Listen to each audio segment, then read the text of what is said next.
ನಮಾಮಿ ಶಂಕರ ಸದಾಶಿವಸಮಾರಂಭಂ ಶಂಕರಾಚಾರ್ಯ ಮಧ್ಯಮಾಂ ಅಸ್ಮದಾಚಾರ್ಯ ಪರ್ಯಂತಂ ವಂದೇ ಗುರು ಪರಂಪರಾ ಶ್ರುತಿ ಸ್ಮೃತಿ ಪುರಾಣಾನಾಂ ಆಲಯಂ ಕರುಣಾಲಯಂ ನಮಾಮಿ ಭಗವತ್ಪಾದಂ ಶಂಕರಂ ಲೋಕಶಂಕರಂ. ನಾಡಿನ ಸಮಸ್ತ ವೀಕ್ಷಕ ಬಂಧುಗಳ ಪಾದಾರವಿಂದಗಳಿಗೆ ನನ್ನ ಶಿರಸಾಷ್ಟಾಂಗ ನಮಸ್ಕಾರಗಳು. ಎಲ್ಲರಿಗೂ ಶುಭೋದಯ. ಮಾತೃದೇವೋ ಭವ. ಬನ್ನಿ ಇವತ್ತಿನ ಪಂಚಾಂಗ ಫಲ ನೋಡೋಣ. 18ನೇ ತಾರೀಕು ಮೇ 2026 ಸೋಮವಾರ. ಶ್ರೀ ಪರಾಭವನಾಮ ಸಂವತ್ಸರೆ, ಉತ್ತರಾಯಣೆ, ಗ್ರೀಷ್ಮ ಋತು, ಅಧಿಕ ಜ್ಯೇಷ್ಠ ಮಾಸ, ಶುಕ್ಲ ಪಕ್ಷದ ದ್ವಿತೀಯ ತಿಥಿ, ರೋಹಿಣಿ ನಕ್ಷತ್ರ, ಸುಕರ್ಮಯೋಗ, ಬಾಲವಕರಣ. ಇವತ್ತಿನ ಪಂಚಾಂಗ ಫಲ. ತಪ್ಪು ಸರಿ ಅನ್ನೋದು ಗೊತ್ತಿಲ್ಲ ಮಕ್ಕಳೇ. ನಮಗೆ ನಾವು ಯಾಕೆ ಹುಟ್ಟಿದ್ದೇವೆ, ಏನು ಹುಟ್ಟಿದ್ದೇವೆ, ಯಾವ ಕಾರ್ಯ ಹುಟ್ಟಿದ್ದೇವೆ, ಏನಿದು ನಮಗೆ ಗೊತ್ತಿಲ್ಲ. ಕೆಲವು ನಕ್ಷತ್ರಗಳ ಜನನ ಇದೆಯಲ್ಲ, ಶಾಪವ ವರವ ನಿಲ್ಲುತ್ತೇವೆಯ ಎದುರಿಸುತ್ತೇವೆಯ, ಎಲ್ಲ ನಕ್ಷತ್ರಗಳಿಗೂ ತನ್ನದೇ ಆದ ಒಂದು ಬಲ ಇದೆ. ಆದರೆ ಕೆಲವು ನಕ್ಷತ್ರಗಳಲ್ಲಿ ಹುಟ್ಟಬೇಕಾದ್ರೆ ಹಿಂದಿನ ಜನ್ಮದ ಒಂದು ಕರ್ಮ ಬಲವಾಗಿ ದೋಷವಾಗಿಯೂ ಕೂಡ ಹುಟ್ಟುತ್ತೇವೆ. ಅಂತ ಒಂದು 3 ನಕ್ಷತ್ರಗಳ ಪರಿಚಯ ಮಾಡಿಸ್ಕೊಡ್ತೇನೆ. ನೀವು ಈ ನಕ್ಷತ್ರದಲ್ಲಿ ಹುಟ್ಟಿದ್ದರೆ ಕಣ್ಣೀರು ತಪ್ಪಿದ್ದಲ್ಲ. It's A straight. ನೀವು ಏನೋ ತಪ್ಪಿಸ್ಕೊಳ್ಳಿಕ್ಕೆ ಹೋಗಿ ಹಠಾತ್ ಸಾವಾಗಿ ಈ ಜನ್ಮದಲ್ಲಿ ಹುಟ್ಟು ಬಂದಿದ್ದೀರ. ಯಾವುದೋ ಒಂದು ಕರ್ಮ ಸಿದ್ಧಾಂತ, ಮುಖ್ಯವಾಗಿ ಕೆಲವು ನಕ್ಷತ್ರಗಳಿಗೆ ಅದು ಅಂಟುಕೊಂಡು ಬಂದ್ಬಿಟ್ಟಿರುತ್ತೆ. ಇದೇನೋ ಇದು ಗ್ರಾಚಾರ, ನಮಗೇನ, ನಾವು ಏನೋ ಮಾಡಿದ್ವಿ ಅನ್ನತಕ್ಕಂಥದ್ದು ಅನಿಸುತ್ತೆ. ಹೌದು, ನಿಮ್ಮ ಹುಟ್ಟಿನಲ್ಲೊಂದು ಗುಟ್ಟಿದೆ. ನಾನು ಯಾವಾಗಲೂ ಹೇಳ್ತೇನೆ, ಕರ್ಮದಂತೆಯೇ ಬುದ್ಧಿ, ಕರ್ಮದಂತೆಯೇ ಬುದ್ಧಿ. ಲಾಭ ನಷ್ಟ, ಹೆಂಡತಿ, ಮಕ್ಕಳು, ಗಂಡ, ಏನಕ್ಕೆ ನಮ್ಗೆ ಈಕೆ ಅಂತ ತುಂಬ ಜನ ಒದ್ದಾಡ್ತಾನೇ ಇರ್ತಾರೆ. ನಿಜವೇ, ನಮಗೊಂದು ವೀಕ್ನೆಸ್ ಕೊಟ್ಟಿದೆ, ನಮಗೊಂದು ನೋವು ಕೊಟ್ಟಿದೆ, ಸತ್ಯವೇ. ಆದರೆ ಅದರ ಜೊತೆಯಲ್ಲಿ ನಮಗೆ ತುಂಬ ಬಲಗಳನ್ನು ಕೊಟ್ಟಿರುತ್ತೆ, ತುಂಬಾ ದೊಡ್ಡ ಬಲಗಳನ್ನು ಕೊಟ್ಟಿರುತ್ತೆ. ಕಮಲ ನೋಡಿ, ಕೆಸರಲ್ಲೇ ಹುಟ್ಟೋದು ಕೂಡ ಕೆಸರಲ್ಲೇ. ಆದರೆ ಅಂಟದ ಹಾಗೆ ತನಗೆ ಬೇಕಾಗಿರತಕ್ಕಂಥ ಪೋಷಕಾಂಶಗಳನ್ನ ಎಳ್ಕೊಂಡು ಕಮಲವಾಗಿ ಅರಳುತ್ತೆ. ಅದಕ್ಕೆ ಕಮಲ ಪುಷ್ಪವನ್ನ ನಾವು ಧರಿಸಲೇಬಾರದು. ನಮ್ಮ ಒಂದು ಮಾಲೆಯಾಗಿ ನಾವು ಧರಿಸೋ ಹಾಗಿಲ್ಲ. ಯಾವುದೇ ಕಾರ್ಯಕ್ಕೆ ಮನುಷ್ಯನಿಗೆ ಕಮಲದ ಹೂವನ್ನ ಮಾಲೆಯಾಗಿ ಸಮರ್ಪಣೆ ಮಾಡಬಾರದು, ಧರಿಸಬಾರದು.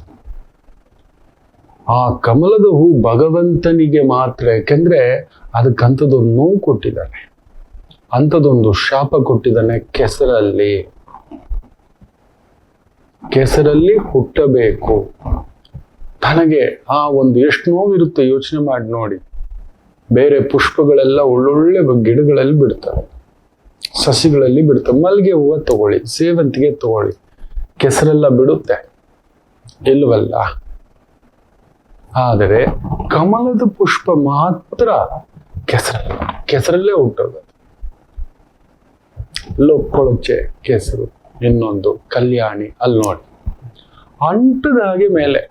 ಅದಕ್ಕೆ ಅದನ್ನ ಭಗವಂತ ಒಂದು ವರ ಕೊಟ್ಟಿದ್ದಾನೆ, ಶಾಪವೂ ಕೊಟ್ಟಿದ್ದಾನೆ. ಅದನ್ನು ತಿಳ್ಕೊಳ್ಳದೆ ತುಂಬಾ ಜನ ಕಮಲದ ಪುಷ್ಪವನ್ನ ಹಾರವಾಗಿ ಧರಿಸ್ತಕ್ಕಂಥದ್ದು ಅವನ ಅಧಿಕಾರ ದೋಷ ಆಗ್ಬಿಡುತ್ತೆ, ಹೆಸರಿನ ದೋಷ ಆಗ್ಬಿಡುತ್ತೆ, ಲಕ್ಷ್ಮೀ ದೋಷ ಆಗ್ಬಿಡುತ್ತೆ, ನಾರಾಯಣ ದೋಷ ಆಗ್ಬಿಡುತ್ತೆ, ಸ್ಥಿತಿ ದೋಷ ಆಗ್ಬಿಡತಕ್ಕಂಥದ್ದಾಗುತ್ತೆ. ಕಮಲದ ಪುಷ್ಪದ ಮಾಲೆಯನ್ನು ಯಾರು ಧರಿಸುತ್ತಾನೋ ಅವನಿಗೆ ಹೋಯ್ತು ಅಧಿಕಾರ. ಬರೆದಿಟ್ಕೊಳ್ಳಿ.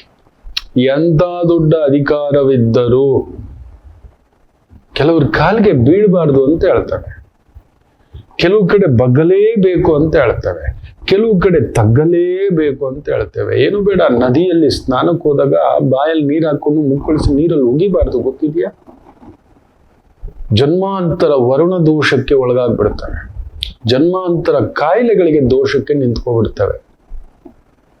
ಬರೀ ನದಿಯಲ್ಲಿ ಕುಂಡಿ ತೊಳ್ಕೊಳ್ಳೋದು, ನದಿಯಲ್ಲಿ ಹೆಂಗೂ ಗೊತ್ತರ ಎಳಿಬೇಕು, ಒಂದು ಪುಟ್ಟದಾಗಿ ಹೀಗೆ ಅಂದ್ಕೊಂಡು ಎದ್ದು ಬರ್ಬೇಕು.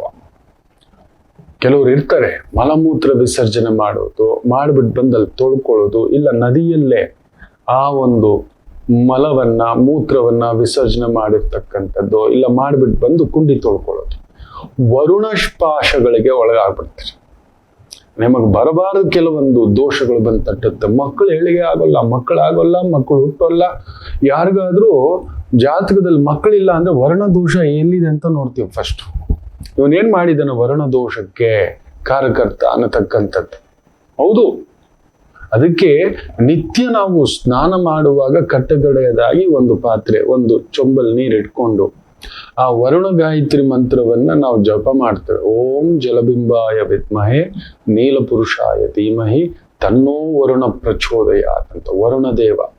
ವರುಣದೇವನ ಅನುಗ್ರಹ ಇದ್ರೆ ಮಾತ್ರವೇ ಆರೋಗ್ಯಂ, ಅದಷ್ಟೇ ಅಲ್ಲ ಆರೋಗ್ಯವಂತ ಮಕ್ಕಳು, ದೇಹ ಪುಷ್ಟಿ, ಬಾಯಾರಿಕೆಗಳು, ಬೆವರು, ಸುಸ್ತು, ಅನಾರೋಗ್ಯ ಬಾಧೆ, ಮಕ್ಕಳಿಗೆ ಕಂಟಕ, ಮಕ್ಕಳಿಗೆ ಗಂಡ, ಇವುಗಳನ್ನ ದೂರ ಮಾಡಬಹುದು ವರುಣ ಗಾಯತ್ರಿ ಮಂತ್ರದ ಜಪದಿಂದ. ನೀರನ್ನ ಮಲಿನ ಮಾಡಬಾರ್ದು.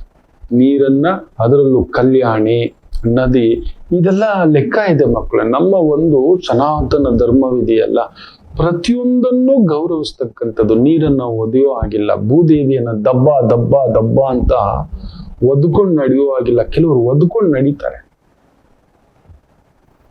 ಅನ್ನವನ್ನು ಕೂಡ ಬೆರಳಲ್ಲಿ ತಿನ್ನಬಾರ್ದು, ಗೊತ್ತಿದೆಯಾ? ಈ ತರ ಇಟ್ಕೊಂಡು ತಿಂತಾರೆ. ಅದಕ್ಕೆ ನೀವು ನೋಡಿ, ಪಾಶ್ಚಿಮಾತ್ಯರಿಗೆ ಒಂದು ಶಾಪ ಇದೆ. ನಾವು ಅನ್ನಪೂರ್ಣೇಶ್ವರಿಗೆ ಕೊಡತಕ್ಕಂಥ ಒಂದು ಮರ್ಯಾದೆ ಇದೆಯಲ್ಲ, ಅದು ಅಖಂಡ. ಯಾವುದೇ ಒಂದು ಅನ್ನಕ್ಕೆ ನಾವು ಅನ್ನ ಅನ್ನಲ್ಲ, ಪ್ರಸಾದ ಆಗ್ಬಿಡುತ್ತೆ. ಅದು ದೇವರ ಮುಂದೆ ಇಡ್ತಿದ್ದಾಗೆ ಮಹಾಪ್ರಸಾದ. ಅದು ಕಣ್ಣು ಒತ್ಕೊಂಡು ತಿಂತೇವೆ. ಹಾಗೆಯೇ ಅನ್ನವನ್ನ ನಾವು ತಿನ್ನಬೇಕಾದ್ರೆ ನೋಡಿ, ಬೆರಳಲ್ಲಿ ತಿನ್ನಲ್ಲ, ಅದನ್ನು ಪರಿಪೂರ್ಣವಾಗಿ ಈಗ ಎತ್ಕೊಂಡು ತಿಂತೇವೆ. ಹಾಗೆಯೇ ಅನ್ನವನ್ನ ಈ ತರ ಮಾಡ್ಕೊಂಡು ತುತ್ತಿ ಈ ತರ ಮಾಡಿಬಿಟ್ಟು ಕೆಲವರು ಈ ತರ ಮಾಡಿ ತಿಂತಿರ್ತಾರೆ. ಗಮನಿಸಿ ನೋಡಿ, ಅನ್ನ ದೋಷಕ್ಕೆ ಒಳಗಾಗ್ತೀರಿ. ಇದನ್ನು ನಮ್ಮ ಧರ್ಮ ಹೇಳ್ಕೊಟ್ಟಿರೋದು. ಅನ್ನಕ್ಕೆ ತೂಕ ಹಾಕೋದು, ಅನ್ನವನ್ನ ಈ ತರ ಮಾಡಿಕೊಂಡು ತಿನ್ನೋದು. ನೋಡಿ, ಒಂದೊಂದು ಕೂಡ ಪ್ರತಿ ಹೆಜ್ಜೆಯಲ್ಲೂ ಕುಡಿಯೋ ನೀರಿಂದ ಹಿಡಿದು, ಸ್ನಾನ ಮಾಡೋ ನೀರಿಂದ ಹಿಡಿದು, ತಿನ್ನೋ ಅನ್ನದಿಂದಲೂ ಹಿಡಿದು ಪ್ರತಿಯೊಂದಕ್ಕೂ ಎಚ್ಚರಿಕೆ ಗಂಟೆ ಕೊಟ್ಟಿದ್ದಾರೆ. ಎಲ್ಲೇ ಹೋದ್ರು ಪ್ರಸಾದ ನಾವು ಸೇವಿಸೋಕ್ ಮೊದಲು ಅಲ್ಲೊಂದು ಪುಟ್ಟದಾಗಿ ನಿವೇದನೆ ಮಾಡ್ಕೋತೇವೆ. ನೀರನ್ನ ಹಾಕೊಂಡು ಅಲ್ಲಿ ಹಾಕ್ತೇವೆ. ಸ್ವಾಮಿ, ತಾಯಿ, ಮಹಾಪ್ರಸಾದ ಇದು ಅಮೃತವಾಗಲಿ, ವಿಷವಾಗದೆ ಇರಲಿ ಅಂತೇಳಿ. ಅದಕ್ಕೆ ಮೊದಲನೇ ತುತ್ತು ಯಾರಾದ್ರೂ ಮಕ್ಕಳಿಗೆ ನಾವು ಅನ್ನಪ್ರಸಾದವನ್ನ ತಿನ್ನಿಸ್ಬೇಕಾದ್ರೆ ಕರ್ಕೊಂಡು ಹೋಗ್ತೇವೆ. ದೇವಿ ಕ್ಷೇತ್ರಗಳಿಗೆ, ನಮ್ಮ ಇಷ್ಟ ದೇವರುಗಳಿಗೆ, ಹೊರನಾಡು ಅನ್ನಪೂರ್ಣೆಗೆ ಕರ್ಕೊಂಡು ಹೋಗ್ತೇವೆ, ಕೊಲ್ಲೂರಿಗೆ ಕರ್ಕೊಂಡು ಹೋಗ್ತೇವೆ. ಯಾವುದೋ ಒಂದು ಮಹಾದೇವಿ ಕ್ಷೇತ್ರಕ್ಕೆ ಕರ್ಕೊಂಡು ಹೋಗಿ ಆ ಮೊದಲ ತುತ್ತು ತಿನ್ನಿಸ್ತಕ್ಕಂಥ ಒಂದು ಅನ್ನ ಮಹಾಪ್ರಸಾದವಾಗಿರ್ಲಿ, ಜೀವನ ಪರ್ಯಂತ ಅವನಿಗೆ ಅಮೃತ ರಕ್ಷೆಯ ಕವಚವಾಗಿರ್ಲಿ. ಅಮ್ಮನೇ ನಿಂತು ಶಕ್ತಿ ಅನ್ನಪೂರ್ಣೆ ಸದಾಪೂರ್ಣೆ, ಆ ಒಂದು ಸದಾ ಒಂದು ರಕ್ಷೆಯಾಗಿರ್ಲಿ. ಮೊದಲನೇ ತುತ್ತು ತಿಂದಿರೋದು. ಕೆಲವ್ರಿಗೆ ಏನ್ ತಿಂದ್ರು ಜೀರ್ಣ ಆಗಲ್ಲ ಅಂತಾರೆ, ಏನ್ ತಿಂದ್ರು ಹಸಿವೆ ತೀರಲ್ಲ ಅಂತ ಹೇಳ್ತಾರೆ. ಕರ್ಕೊಂಡು ಕಳಿಸ್ತೇವೆ ನಾವಲ್ಲಿ ಅಂತ ಕ್ಷೇತ್ರಗಳಿಗೆ. ಒಂದು ತುಲಾಭಾರ ಮಾಡಿ ತೂಕದ್ದು ಗೊತ್ತಿಲ್ಲದೆಯೋ ಅನ್ನದ ವಿಚಾರದಲ್ಲಿ ದೋಷ ಮಾಡಿರ್ತೇವೆ ಅಂತ. ಪ್ರತಿಯೊಂದಕ್ಕೂ ಮಕ್ಕಳೇ ವರುಣ ಶಾಪ ಹೀಗಾಯ್ತಲ್ಲ. ಅದಕ್ಕೆ ಆ ಒಂದು ಕೆಸರಿನಲ್ಲಿರತಕ್ಕಂಥ ಹೂವನ್ನ, ಗೊತ್ತಿಲ್ಲದೆಯೋ ಆ ಕಮಲದ ಹೂವನ್ನ ದೊರೆಯಾದರೂ ಮಾಲೆಯಾಗಿ ಧರಿಸಬಾರದು. ಕೆಲವ್ರಿಗೆ ಅಂಥದ್ದೊಂದು ಹುಚ್ಚು ಪ್ರಚೋದನೆ ಇರುತ್ತೆ. ಬಂದು ಜೈಕಾರ ಹಾಕಿಬಿಡ್ತಾರೆ. ಆ ಮದದಲ್ಲಿ ಇವರು ಹಾಕೋಬಿಡ್ತಾರೆ. ಮದ ಗಿದ ಎಲ್ಲ ಹೋಯ್ತು. ಇನ್ನು ಜೀವನ ಪರ್ಯಂತ ಅವ್ರ ಅಧಿಕಾರ ಪ್ರತಿಚ್ಛುತ. ಆಡಬಾರ್ದು ಮಾಡಿದ್ರೆ ಆಗಬಾರದ್ದಾಗುತ್ತೆ ಅನ್ನತಕ್ಕಂಥದ್ದು. ಪ್ರತಿಯೊಂದಕ್ಕೂ ನಮ್ಮ ಸನಾತನ ಧರ್ಮವಷ್ಟೇ ತಿಳಿಸ್ಕೊಟ್ಟಿರೋದು. ನನ್ನ ಸನಾತನ ಧರ್ಮ ಅಂದ್ರೆ ಅದೊಂದು ದಿನನಿತ್ಯದ ಜೀವನ ಶೈಲಿ, ದೈವ ಶೈಲಿ. ಅಂಥದ್ದೊಂದು ಸೌಭಾಗ್ಯ ಇರ್ತಕ್ಕಂಥದ್ದು. ಇದನ್ನು ತಿಳ್ಕೊಳ್ಳದೆ, ಅರ್ಥ ಮಾಡ್ಕೊಳ್ಳದೆ ನಾವು ಇನ್ನೇನೋ ಒಂದು ಮಾಡಿಟ್ಕೊಬಿಡ್ತೇವೆ. ಯಾವುದೇ ಕಾರಣಕ್ಕೂ ಕಮಲದ ಹೂವನ್ನ ದೇವರಿಗೆ ಸಮರ್ಪಣೆ ಮಾಡಬೇಕು. ಅರೆ ಮನುಷ್ಯರು ಯಾರು ಧರಿಸೋ ಆಗಿಲ್ಲ, ತನಗೆ ತಾನೇ ಜಗದ್ಗುರು ಅಂತ ಅಂದ್ಕೊಂಡಿರೋನು ಕೂಡ ಧರಿಸೋ ಆಗಿಲ್ಲ. ಅದು ದೇವರಿಗೆ ಸಮರ್ಪಿತ. ಯಾಕಂದ್ರೆ ಅದಕ್ಕೊಂದು ಶಾಪ ಪ್ಲಸ್ ವಿಮೋಚನೆಯನ್ನ, ಶಾಪ ವಿಮೋಚನೆಯನ್ನ ಭಗವಂತ ಕೊಟ್ಟಿದ್ದೇನೆ. ಅದನ್ನ ಅಲ್ಲಿಗೆ ಸಮರ್ಪಣೆ ಮಾಡಬೇಕು. ತಾಯಿ ಸರಸ್ವತಿ, ತಾಯಿ ಲಕ್ಷ್ಮಿ ಎಲ್ಲರೂ ನೋಡಿ ಕಮಲದಲ್ಲೇ ಕುಳಿತಿರ್ತಕ್ಕಂಥ ಒಂದು ಭಾವ. ಹಾಗೆಯೇ ಕೆಲವು ವರಗಳಿಂದ ನಾವು ಹುಟ್ಟಿದ್ರು ಕೂಡ ಶಾಪಗಳಿಂದ ಹುಟ್ಟಿರ್ತೇವೆ. ಈ 3 ನಕ್ಷತ್ರಗಳು ಏನಕ್ಕೆ ಬಂದ್ರಿ ಗೊತ್ತಾ? ನೀವು ತಪ್ಪಿಸ್ಕೊಂಡಿದ್ರಿ. ಯಾರದೋ ಒಂದು ಸಾವು ಬರಬೇಕಿತ್ತು, ನೀವು ಅಡ್ಡ ನಿಂತ್ಕೊಬಿಟ್ರಿ. ಯಾರನ್ನೋ ಸಾಯಿಸೋಕ್ ಬಂದಿದ್ರು, ನೀವು ಅಡ್ಡ ನಿಂತ್ಕೊಂಡ್ರಿ, ನಿಮಗೆ ಸಾವು ಬಂದು ಬಿಟ್ಟಿದೆ. You took it that.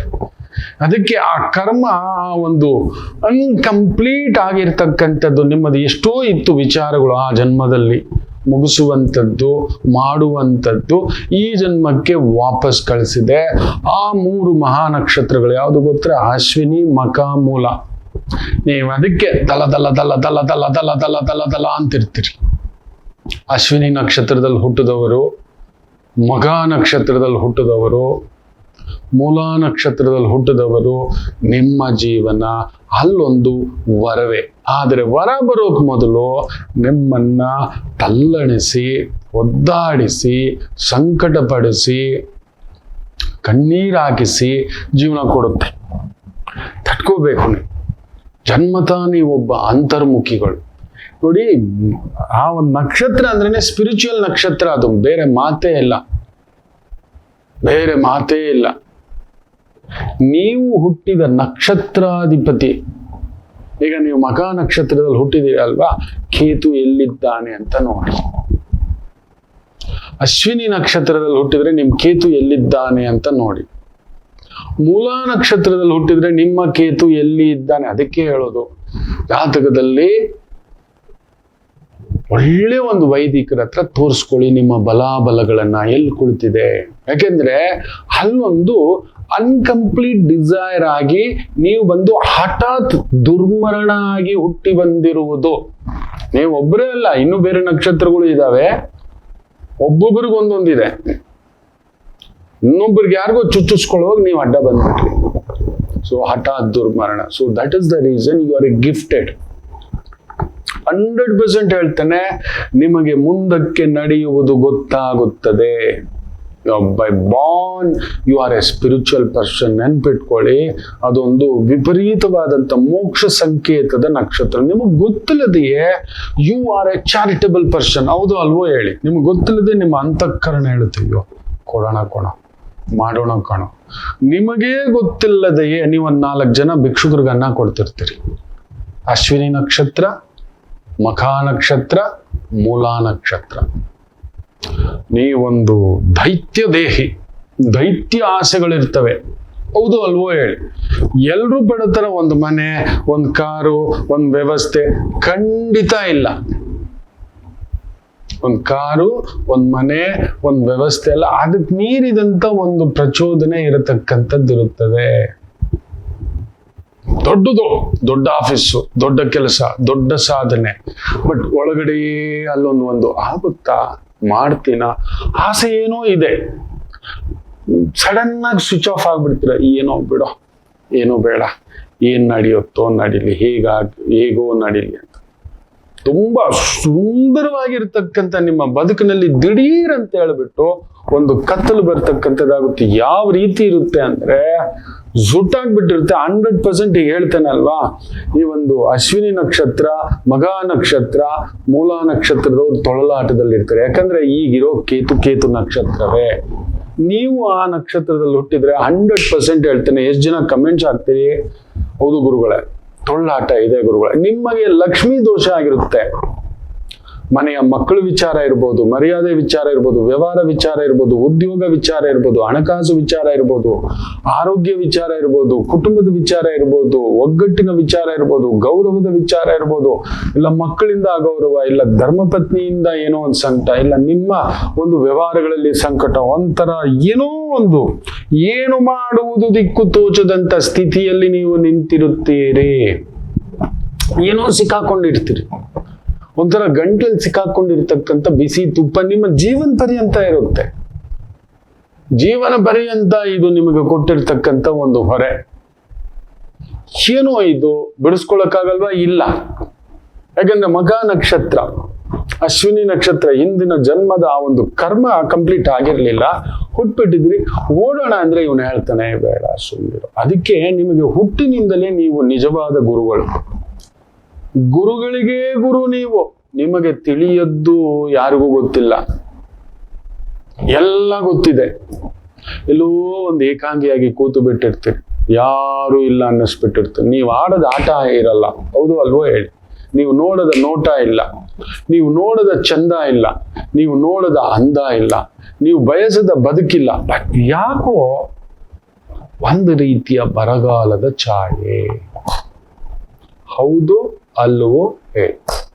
Ketu ನಕ್ಷತ್ರದಲ್ಲಿ ಹುಟ್ಟಿದ್ದರೆ ಜನ್ಮತ ನೀವೊಂದು ಕಂಪ್ಲೀಟ್ ಮಾಡದ ಒಂದು ಸ್ಪಿರಿಚುವಲ್ ಕೆಲಸವಿದೆ. ಕಂಪ್ಲೀಟ್ ಮಾಡದ ಒಂದು ಸ್ಪಿರಿಚುವಲ್ ಕೆಲಸ. ಅದಕ್ಕೆ ನಿಮಗೆ ನೋಡಿ ಗೊತ್ತಿಲ್ಲದೆ ಅಶ್ವಿನಿ ಮಹಾನಕ್ಷತ್ರ ಹಾಗೂ ಮೂಲಾ ನಕ್ಷತ್ರ, ನಿಮ್ಮನ್ನ ಯಾವ್ದಾದ್ರು ಕ್ಷೇತ್ರ, ಪುಣ್ಯಕ್ಷೇತ್ರ, ತೀರ್ಥಕ್ಷೇತ್ರ, ಯಾರಾದ್ರೂ ಒಬ್ರು ಗುರು ನಿಮ್ಮ ಹಿಂದ್ಗಡೆ ಇರ್ತಾರೆ. ನಿಮ್ಗೊಂದು ಗುರು ತುಂಬಾ ಆತ್ಮೀಯವಾಗಿಯೋ, ಮಾನಸಿಕವಾಗಿಯೋ, ದೈಹಿಕವಾಗಿಯೋ, ಕೌಟುಂಬಿಕವಾಗಿಯೋ, ಒಂದು ವೈದಿಕವಾಗಿಯೋ ನಿಮ್ ಪಕ್ಕದಲ್ಲೇ ಇರ್ತಾರೆ. ಬಟ್ ನೀವು ಬಳಸ್ಕೊಳ್ಳಲ್ಲ. ಬಳಸ್ಕೊಳ್ಳಲ್ಲ. ಏನೋ ದಳದಳ ಸಡನ್ ಆಗಿ ಟ್ರಿಗರ್ ಆಗುತ್ತೆ. 10,000 ರೂಪಾಯಿ ಇವತ್ತಿದೆ, ಮಾರನೇ ದಿನ 100 ರೂಪಾಯಿ ಇರೋಲ್ಲ ಚಾಯ್ ಹೊಡಿಲಿಕ್ಕೆ. ನೀವು ದುಡಿದ 100 ರೂಪಾಯಲ್ಲಿ 90 ರೂಪಾಯಿ ನಿಮಗ್ ಮದುವೆ ಆಗಿತ್ತು ಅಂತ ಇಟ್ಕೊಳ್ಳಿ. ಅಶ್ವಿನಿ ಮಖ ಹಾಗೂ ಮೂಲಾ ನಕ್ಷತ್ರ, ನೀವು ದುಡಿದ 100 ರೂಪಾಯಿ, 1,00,000 ರೂಪಾಯಿ ದುಡಿದಿದ್ದೀರ ಅಂದ್ರೆ 90,000 ರೂಪಾಯಿ ನಿಮ್ಮ ಮನೆ, ಕುಟುಂಬ, ಹೆಂಡತಿ, ಗಂಡ, ಮಕ್ಕಳು, ಆ ಜವಾಬ್ದಾರಿ, ಕಮಿಟ್ಮೆಂಟು, ಸಾಲ ಅನ್ನೋದು ಇದ್ದೇ ಇರುತ್ತೆ. ನಿಮಗೆ ಸಾಲ ಇರುತ್ತೆ, ಮಕ್ಕಳ ವಿಚಾರದಲ್ಲಿ ನೋವಿರುತ್ತೆ, ಕುಟುಂಬದ ವಿಚಾರದಲ್ಲಿ ನೋವಿರುತ್ತೆ. ಹೌದು ಅಲ್ವೋ ಹೇಳಿ? ವಿಲ್ ಗೋ ನಿಯರ್, ಬಟ್ ನಿಮ್ಮ ಮನೆಯವರು ಇಲ್ಲ. ಅವರು ಬಂದಾಗ ನೀವಿರ್ಲಿಲ್ಲ. ಏನೋ ಒಂದು ಗಂಡನಿಂದ ದೂರ, ಹೆಂಡತಿಯಿಂದ ದೂರ, ಇಲ್ಲ ಮಕ್ಕಳಿಂದ ದೂರ, ಇಲ್ಲ ಮಕ್ಕಳಿಂದ ಅಗೌರವ, ಮೂರ್ಖ ಮಕ್ಕಳು, ದಡ್ಡ ಗಂಡ, ದಡ್ಡ ಹೆಂಡತಿ, ಪೆದ್ದು ಹೆಂಡತಿ, ವಕ್ರ ಹೆಂಡತಿ, ಜಗಳ ಹೆಂಡತಿ, ಜಗಳ ಗಂಡ, ಮನಸ್ತಾಪದ ಗಂಡ, ಏನೋ ವೈರಾಗ್ಯ ಇಟ್ಕೊಂಡಿದ್ದೇನೆ ಗುರುಗಳೇ. ನಿಮಗ್ ಮಾತ್ರ ಗೊತ್ತು. ಮುಖವಾಡದಲ್ಲಿ ನಿಮ್ಮ ಆಯ್ಕೆ ಅದಲ್ಲ. ನಾನು ಚಾಲೆಂಜ್ ಮಾಡ್ತೇನೆ, ಅಶ್ವಿನಿ ಮಖ ಹಾಗೂ ಮೂಲಾ ನಕ್ಷತ್ರ, ನಿಮ್ ಮದುವೆಯಲ್ಲಿ ಒಂದು ಎಡವಟ್ಟು ನಡೆದಿರುತ್ತೆ. By force or you forced it and you took it. ಚೆನ್ನಾಗಿರ್ತೇನೆ ಅಂತ. ಕೇತು ನಕ್ಷತ್ರ ಅಲ್ವಾ? ವೈರಾಗ್ಯ ಬರ್ಬೇಕು ಅಂದ್ರೆ ಯಾವಾಗ ವೈರಾಗ್ಯ ಬರುತ್ತೋ? ತನ್ನದು, ತನ್ನ ಆತ್ಮೀಯರದ್ದು, ತಂದು ಅಂತ ಹೊಡೆದಾಗ್ಲೆ, ತನ್ನ ಮನೆ ಹೊಡೆದಾಗ, ತನ್ನ ಕುಟುಂಬ ಹೊಡೆದಾಗ ಅಲ್ಲೊಂದು ಬಾಧೆಯಾಗಬೇಕು. That is there. ಹೌದು ಅಲ್ವೋ ಹೇಳಿ? ಎಲ್ಲೋ ಒಂಥರ ನಿದ್ದೆ ಇಲ್ಲದ ರಾತ್ರಿಗಳು ಶುರು ಆಗ್ಬಿಟ್ಟಿದ್ದಾವೆ. ಬೇಡವಾಗಿತ್ತ ನನಗೆ, ಇದು ಏನ್ ಮಾಡ್ಕೊಂಡೆ? ನೀವು ಯಾವತ್ತಾದರೂ ನೀವು ಖುಷಿಯಾಗಿ ಮದುವೆ ಆದ್ಮೇಲೆ, ಇಲ್ಲ ಮಕ್ಕಳಾದ ಮೇಲೆ, ಮಖ ನಕ್ಷತ್ರ, ಈ ಒಂದು ಮೂಲಾ ನಕ್ಷತ್ರ, ಈ ಅಶ್ವಿನಿ ನಕ್ಷತ್ರ ನೆಮ್ಮದಿಯಾಗಿ 1-3 ದಿನ 2 ದಿನ ಎಲ್ಲಾದ್ರೂ ಹೋಗಿ ಇದ್ದೀರ, ಬಂತು ಒಂದು ಫೋನು, ಎಲ್ಲಿದ್ದರು? ಅಲ್ಲೊಂದು ಬಾಧೆಯೇ, ಸಮ್ ಕರ್ಮ ಹ್ಯಾಸ್ ಬಿನ್ ಬ್ಲಾಕ್. ನೀವು ಮಾಡ್ಬೇಕಾಗಿರೋದು ಇದು. ತುಂಬಾ ಎಕ್ಸ್ಪೆಕ್ಟೇಷನ್ ಎಲ್ಲ ಬಿಟ್ಟು, ನೀನ್ ಬಂದದ್ದು ಬರ್ಲಿ, ಭಗವಂತನ ದಯೆ ಹೊಂದಿರಲಿ, ಅಯ್ಯ ನೀನ್ ನಡೆಸು ಅಂತ ಪೂರ್ಣ ಶರಣಾಗತಿ ಭಗವಂತನ ಮೇಲೆ ಹಾಕ್ಬೇಕು. ನಿಮ್ ಪ್ಲಾನ್ಸ್ ನಿಮಗ್ ನಡೆಯೋಲ್ಲ, ನೆನ್ಪಿಟ್ಕೊಳ್ಳಿ. ನಿಮ್ಮ ಪ್ಲಾನ್ ಪ್ರಕಾರ ನಿಮ್ಗೆ ಏನೂ ನಡೆಯಲ್ಲ. ಆದ್ರೆ ಒಂದು ವಿಚಿತ್ರ ಏನ್ ಗೊತ್ತಾ? ನಿಮ್ಮ ಪ್ಲಾನ್ಸ್ ಎಲ್ಲ ಬೇರೆಯವರಿಗೆ ವರ್ಕ್ ಆಗುತ್ತೆ ಅದ್ಭುತವಾಗಿ. ನೀವು ಗೈಡೆನ್ಸ್ ಮಾಡಿದ್ರೆ, ಹೇಳಿದ್ರೆ, ಇಲ್ಲೊಂದು ಹೋಟ್ಲ್ ಹಾಕಿದ್ರೆ ಒಂದು ಸೂಪರ್, ನೀನ್ ನೋಡು ಅಂದ್ರೆ ಸಾಕು, ಸೂಪರ್. ಇಲ್ಲೊಂದು ಕ್ಲಿನಿಕ್ ಹಾಕದ, ಇಲ್ಲೊಂದು ಹೋಟ್ಲ್ ಹಾಕದ, ಇಲ್ಲೊಂದು ಅಂಗಡಿ ಇಟ್ಟ, ಇಲ್ಲೊಂದು ಜ್ಯೂಸ್ ಅಂಗಡಿ ಇಟ್ಟ, ಇಲ್ಲೊಂದು ಚಿಕನ್ ಅಂಗಡಿ ಇಟ್ಟ, ಇಲ್ಲೊಂದು ಡಾಕ್ಟರ್ ಕ್ಲಿನಿಕ್ ಇಟ್ಟ, ನರ್ಸಿಂಗ್ ಕ್ಲಿನಿಕ್ ಇಟ್ಟ, ನೀವು ಏನು ಹೇಳ್ತಿರೋ ಬೇರೆಯವ್ರಿಗೆಲ್ಲ ಅದ್ಭುತವಾಗಿ ಲಕ್ಷ್ಮೀ ಕಟಾಕ್ಷ. ಬಟ್ ನಿಮ್ ಲಕ್ಷ್ಮೀ ಕಟಾಕ್ಷ ಯಾವಾಗಲೂ ಒಂದು ಸೊನ್ನೆಯನ್ನ ಸುತ್ತಿರುತ್ತಾನೆ. ಇದು ಇರುತ್ತೆ.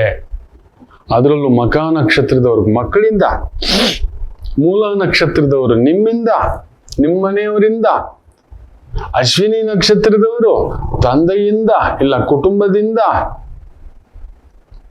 ಈ ತರದ್ದು ಒಂದೊಂದು ಏನೋ ಕಟಾಕ್ಸ್ಬಿಟ್ಟಿರುತ್ತೆ. ಬಿಡಿಸ್ಕೊಳ್ಳೋಣ ಬಿಡಲ್ಲ.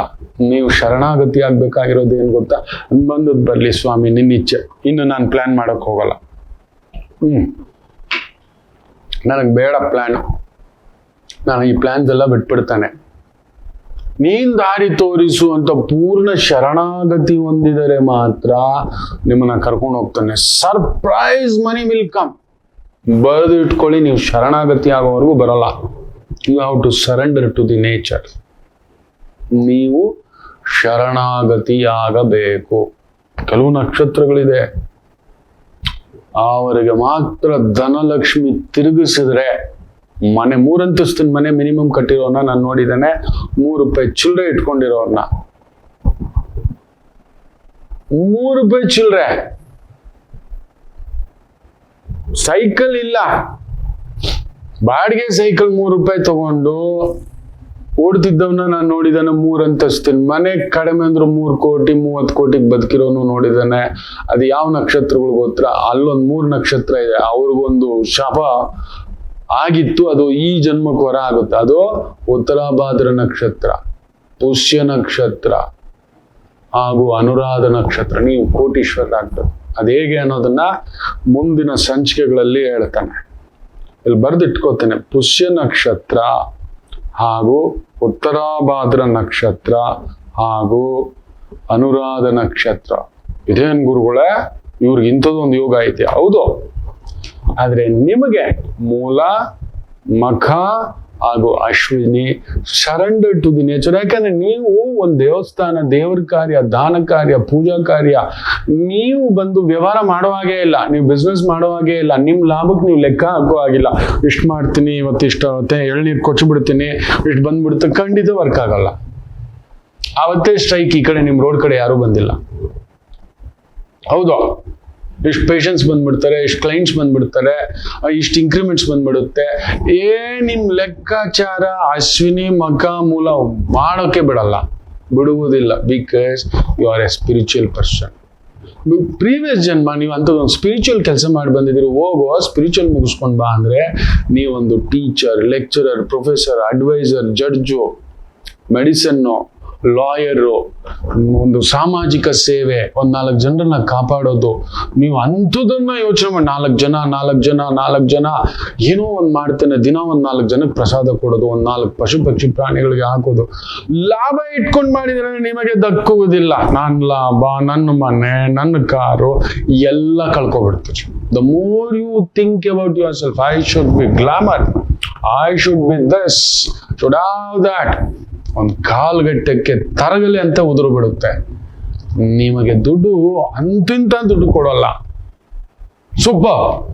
ಬಟ್ ನೀವು ದಾನ, ಧರ್ಮ, ವೈದಿಕ, ಯಾರಾದ್ರೂ 4 ಜನ ಮಕ್ಕಳಿಗೆ ಗಾರ್ಡಿಯನ್ ಆಗೋದು, 4 ಜನ ವಯಸ್ಸಾದವರಿಗೆ ಒಂದು ಊಟ ವ್ಯವಸ್ಥೆ ಮಾಡೋದು, ವೇದ ಉಪನಿಷತ್ ಕಲಿಸೋದು, ಇದೆಲ್ಲವೂ ಇದೆ. ಇದೆಲ್ಲ ಮಾಡ್ಕೋಬೇಕು. ಇನ್ನಷ್ಟಿದೆ. ಕೋಟೀಶ್ವರ ರಾಶಿಗಳು. ದಿಢೀರ್ ಲಾಟ್ರಿ ಹೊಡೆಯೋರು ಒಬ್ರು ಇದ್ದಾರೆ, 3 ನಕ್ಷತ್ರ. ದುಡೀರ್ ಯಾರು ಇವರು? ಇದೇನೋ ಇದು ದುಡೀರ್ ಹೆಸರು? ಈ ಹೆಸರ ರಾಜ್ಕುಮಾರ್ ಹಿಂದ್ಗಡೆ, MGR ಹಿಂದ್ಗಡೆ, ಇದೆಲ್ಲ ಕೆಲವ್ರಿಗಿದೆ. ಕೆಲವು ನಕ್ಷತ್ರಗಳಿದ್ದಾವೆ. ಎಲ್ಲೋ ಇದ್ರು ಇವರು, ಇದೇನೋ ಇದು ಅಂತ ಹೇಳ್ತವೆ. ಅಂಥದ್ದು ಇದಾವೆ. ದಿಢೀರ್ ಲಾಟ್ರಿ, ದಿಢೀರ್ ಹೆಸರು, ಯಾರು ನೋಡೋದು ಅಂಥದ್ದೊಂದು ಯೋಗ.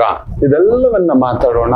ಒಂದು ಪುಟ್ಟ ವಿರಾಮ ತಗೊಂಡು ವಾಪಸ್ ಬರ್ತೇನೆ. ಶನಿ ಗೋಚಾರ ಫಲ ಬೇರೆ ಮಾತಾಡ್ತಿದ್ದೆ ಅಲ್ವಾ, ಮಾತಾಡೋಣ. ಮಾತೃದೇವೋ ಭವ. ನಮಾಮಿ ಶಂಕರ. ಕಟಕ ರಾಶಿಗೆ ಯಾವಾಗಲೂ ಕುಟುಕ್ತಲೇ ಇರುತ್ತೆ ಜೀವನ. ಒಂದು ಸಂಗಾತಿ ಇಲ್ಲ ಮಕ್ಕಳು. ಹಾಗೆ ಮೀನ ರಾಶಿಯವರಿಗೆ ಒಂದು ತಂದೆ ಇಲ್ಲ ತಾಯಿ, ಇವರಿಂದ ದೂರ ಇರ್ತೀರಿ, ಇಲ್ಲ ಹತ್ರಕ್ಕೆ ಹೋದಷ್ಟು ನೋವು ತಿಂತೀರಿ. ಅನುರಾಧ ನಕ್ಷತ್ರಕ್ಕೆ ಯಾವಾಗಲೂ ಅನುರಾಧ ದೋಷವೇ. ಯಾಕೋ ಜ್ಯೇಷ್ಠ ನಕ್ಷತ್ರದವ್ರಿಗೆ ಮದುವೆ ವಿಚಾರದಲ್ಲಿ ಅಲ್ಲೊಂದು ಯುದ್ಧವೇ. ಇನ್ನು ಕನ್ಯಾ ರಾಶಿ ಕೇಳಲೇಬೇಡಿ, ಕಣ್ಣೀರು ತಪ್ಪಿದ್ದಲ್ಲ. ಯಾಕೆ ಇಷ್ಟೆಲ್ಲ ಕನ್ಫ್ಯೂಷನ್ ತಿಳ್ಕೋಬೇಕಾ? ಫೋನಿನ ಮುಖಾಂತರವೇ ನಿಮ್ಮ ಸಮಸ್ಯೆಗಳಿಗೆ ನಾವು ನಿಮ್ಮ ಜೊತೆ ಇದ್ದು ಪರಿಹಾರ ಕೊಡ್ತೇನೆ. ನಾನು ನಿಮ್ಮ ಪ್ರೀತಿಯ ರವಿಶಂಕರ್ ಗುರೂಜಿ. ಈ ಕೆಳಗಿನ ಫೋನ್ ಸಂಖ್ಯೆಗೆ ಕರೆ ಮಾಡಿ ನಿಮ್ಮ ಪ್ರಶ್ನೆಗೊಂದು ಉತ್ತರ ಪಡೆಯಿರಿ. ನಮಾಮಿ ಶಂಕರ.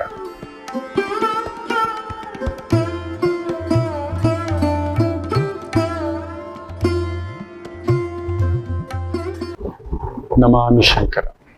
ಸೋಮವಾರದ ರೋಹಿಣಿ ನಕ್ಷತ್ರ, ವಿಶೇಷವಾಗಿ ಶನಿ ಬುಧನ ಸಾರದಲ್ಲಿ ಕಟಕ ರಾಶಿಗೆ ಭಾಗ್ಯಸ್ಥಾನದಲ್ಲಿ 27ನೇ ನಕ್ಷತ್ರ ಒಂದು ಸಾರದಲ್ಲಿದ್ದಾನೆ ನೋಡಿ. ಆಗ ಮೂಮೆಂಟ್ ಆಗುವಾಗ ನಿಮಗೆ ನೋಡಿ, ಕುಟುಂಬ ಸ್ಥಾನದಲ್ಲಿ ಕೇತು 100% ಹೇಳ್ತಾನೆ ಏನೋ ಒಂದು ಭಯದಲ್ಲೇ ಬದುಕಿದೆ. ಗುರುವು ಕೂಡ ನಿಮಗೆ 6ನೇ ಮನೆಯಲ್ಲಿರೋ ಗುರು ವಿಪರೀತ ರಾಜಯೋಗ 12ನೇ ಮನೆಗೆ ಬಂದಾಗ, ಆದರೆ ಭಾಗ್ಯಾಧಿಪತಿ 12ನೇ ಮನೆಗೆ ಬಂದಾಗ ಬರೋದು ಬಂತು, ಇನ್ನೊಂದು ಕಡೆ ಹೋಯ್ತು, 4 ಕಡೆ ಹೋಯ್ತು. ಈ ರೀತಿ ದೂರದ ಬದುಕು, ದೂರದ ವ್ಯವಸ್ಥೆ, ದೂರದ ಜೀವನ, ದೂರದ ಓಡಾಟ, ಮೇಲೆ ಒಂಥರ ಗಾಂಭೀರ್ಯವಾಗಿ ಕಾಣಿಸ್ತಿದ್ದೀರಿ, ಎಲ್ಲ ಚೆನ್ನಾಗಿದೆ ಅನ್ನೋ ಥರ ಕಾಣಿಸ್ತಿದೆಯಾ ವಿನ ಅಲ್ಲಿನೂ ಚೆನ್ನಾಗಿಲ್ಲ. ಅಲ್ಲಿಗೆ ದಾಟ ಬಂದಿದ್ದು. ನಿಮ್ಮ ಆಸೆ ಏನೋ ನೋಡಿ, ಅಲ್ಲಿ ಕೇತು ಬಿಡೋ ಬಂದಷ್ಟು ಬರ್ಲಿ ಅಂದ್ರೆ ಅಲ್ಲಿರೋ ಅಷ್ಟೊಂದು ರಾಹು ಏನಂತ ಗೊತ್ತೇ, ಇಷ್ಟು ಸಾಕು ಅಂತೀಯ. ಬಾಹ್ಯ ಆಸೆ ರಾಹು ಅಷ್ಟೊಂದಲ್ಲಿದ್ರೆ ಸಿಕ್ಕಾಬಿಟ್ಟೆ ದಿಢೀರ್ ಅಂತ ಅವತ್ತು ಏನೋ ಅನ್ಕೊಂಡ್ ಬರ್ತೀರೋ ಒಂದು 5,000 ಬಂದ್ಬಿಟ್ಟಿರುತ್ತೆ, ಏನೋ ಒಂದು ಬೋನಸ್ ಸಿಕ್ಕಿರುತ್ತೆ, ಯಾವುದೋ ಒಂದು ಪ್ಯಾಸಿವ್ ಇನ್ಕಮ್ ಬರ್ತಕ್ಕಂಥದ್ದು ಆಗ್ತಿರುತ್ತೆ. ಬಂತಪ್ಪ ಅನ್ಕೊಂಡ್ರೆ ಗುರು 12ನೇ ಮನೆ ಇನ್ನೊಂದೇನೋ ಒಂದು ಖರ್ಚು ತಂದಿಟ್ಟ. 100% ಹೇಳ್ತಾನೆ, ಕಟಕ ರಾಶಿಯವರ ಮನೆಯಲ್ಲಿ ಅಲ್ಲೊಂದು ನೋವಾಗಿರುತ್ತೆ ಕುಟುಂಬದ ವಿಚಾರದಲ್ಲಿ. ದೊರೆ ಮಟ್ಟದ ವ್ಯಕ್ತಿಗೆ ಬಿಟ್ಟಿಲ್ಲ, ಇನ್ನು ಸಾಮಾನ್ಯರಿಗೆ ಬಿಡುತ್ತಾ? ಆರೋಗ್ಯದ ವಿಚಾರದಲ್ಲಿ, ಕುಟುಂಬದ ವಿಚಾರದಲ್ಲಿ, ದಾಂಪತ್ಯ ವಿಚಾರದಲ್ಲಿ, ಹಿರಿಯರ ವಿಚಾರದಲ್ಲಿ, ಭೂಮಿಯ ವಿಚಾರದಲ್ಲಿ, ಮನೆಯ ವಿಚಾರದಲ್ಲಿ ಏನೇನೋ ಒಂದು ರೀತಿ ತಲ್ಲಣಗಳು ನಡೆದಿರತಕ್ಕಂಥ ಒಂದು ಪ್ರಭಾವ.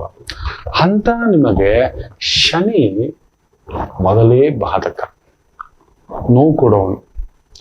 ಚಂದ್ರನಿಗೂ ಶನಿಗೂ ತದ್ವಿರುದ್ಧ. ಅದಕ್ಕೆ ಕುಂಭರಾಶಿ ಕಟಕ ರಾಶಿ ಮದುವೆ ಆಗಬಾರದು ಅಂತ ಹೇಳ್ತಿರ್ತಾರೆ. ಮಕರ ರಾಶಿಯವರಾದ್ರೂ ಒಂಚೂರು ಓಕೆ ಅಂತ ಹೇಳ್ತಾರೆ, ಒಂಚೂರು ಒಂದು ಜಸ್ಟ್ ಪಾಸ್ ಕೊಡ್ತಾರೆ. ಷಷ್ಟಾಷ್ಟಕ ರಾಶಿಗಳಲ್ಲಿ ದೊಡ್ಡ ಒಂದು ಥ್ರೆಟ್ ಅಂದ್ರೆ ನಷ್ಟ ಗ್ಯಾರಂಟಿ ಕುಂಭದವ್ರ ಜೊತೆ ನೀವಿದ್ರೆ. ಇಲ್ಲ ಕುಂಭದವ್ರು ನಿಮ್ ಜೊತೆಲಿದ್ರೆ ಅವ್ರಿಗೆ ನಷ್ಟ ಗ್ಯಾರಂಟಿ 100% ಹೇಳ್ತಾನೆ.